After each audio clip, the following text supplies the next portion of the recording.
आज की जैसे खबर है कि तेलंगाना फ्यूचर रेडी के नाम से एक मीटिंग मुनक्किद की गई है, जिस मीटिंग के अंदर एजुकेशन के डिपार्टमेंट और एक्सपर्ट्स जो है शरीक हुए हैं, जिसके अंदर SCERT के गोदावरी हॉल में ये मीटिंग मुनक्किद की गई है। और इसका जो है इस मीटिंग की सदारत doctor Yogita Rana, secretary department of education ने किया है। और इसमें एक्सपर्ट्स को बुलाया गया है, एजुकेशन के डिपार्टमेंट के एक्सपर्ट्स को बुलाया गया है। इस मीटिंग का मेन मकसद है कि मई के महीने से जो तालीमी साल जून में 12 तारीख को शुरू होने जा रहा है, उसमें जो है सरकारी स्कूल की क्वालिटी और सरकारी स्कूल का स्टैंडर्ड किस तरीके से बढ़ाया जाए, उसमें इंफ्रास्ट्रक्चर की क्या क्या चीज़ों की ज़रूरत है और स्टूडेंट्स को किस तरीके से इनरोलमेंट किया जाए, इस ताल्लुक से तमाम चीज़ों के मीटिंग की गई है। और मीटिंग के अंदर मेन इंपॉर्टेंट अहम पॉइंट्स रखे गए हैं कि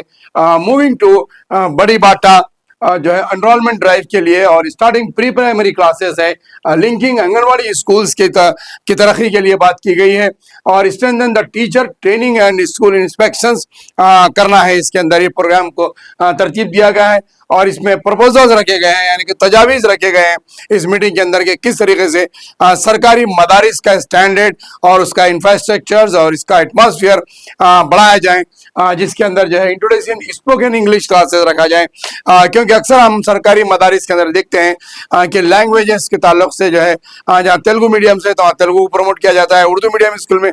उर्दू को किया जाता है, लेकिन इंग्लिश मीडियम स्कूल्स में भी जो है उर्दू और तेलुगु और हिंदी में एक्सप्लेनेशन दिया जाता है, जिसके लिए स्पोकन इंग्लिश क्लासेस की बहुत सख्त ज़रूरत है। इसके लिए क्या fair distribution of teachers across schools, और जो है टीचर्स के ताल्लुक से उनको फेयर डिस्ट्रीब्यूशन देना चाहिए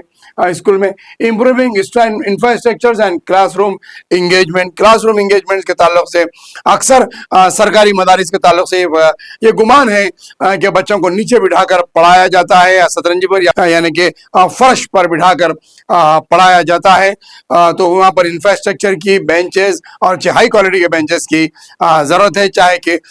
बच्चों को क्लासेस के अंदर स्कूल और क्लास का माहौल नजर आए। उसके अलावा reducing teachers involvement in non teaching duties, अक्सर जो है सरकारी स्कूल के टीचर्स को नॉन टीचिंग स्टाफ की ड्यूटीज पे लगाया जाता है, जैसा कि एडमिनिस्ट्रेशन काम पर लगाया जाता है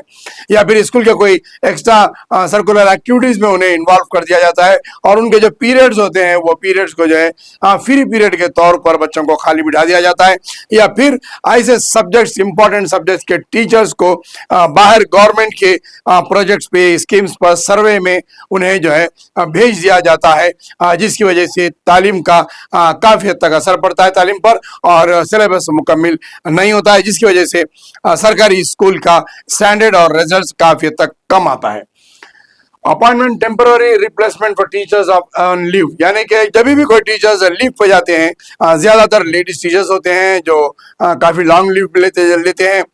तो ऐसे मेटर्निटीज वगैरह पे जब जाते हैं टीचर्स या फिर उनको कोई सिक लीव या मेडिकल लीव पे जाते हैं, तो टेम्पररी अपॉइंटमेंट टीचर्स का होना जरूरी होता है, क्योंकि जब भी कोई टीचर जाती है तो उनकी जगह पर कोई दूसरे टीचर का अपॉइंटमेंट नहीं किया जाता और नॉन सब्जेक्ट टीचर को जस्ट पीरियड अटेंड करने के लिए उन्हें क्लासेस में भेजा जाता है। ये मेन इंपॉर्टेंट चीजों पर इस मीटिंग में डिस्कस किया गया है। और इस मीटिंग में डॉक्टर योगिता राणा ने डायरेक्टली टीचर रिप्रेजेंटेशंस और इनको एश्योरेंस दिया है डिपार्टमेंट को, इन तमाम खामियों को दूर किए जाएंगे और जो तजावीज़ है उस पर अमल किया जाएगा। देखते हैं 2025-2026 के आने वाले साल में सरकारी स्कूल्स का स्टैंडर्ड किस हद तक बढ़ता है और तेलंगाना की कांग्रेस गवर्नमेंट आइंदा साल आने वाली रिजल्ट्स पर किस तरीके से तवज्जो देते हुए सरकारी स्कूल्स के इनरोलमेंट में यानी कि एडमिशंस में किस हद तक इजाफा कर पाती है।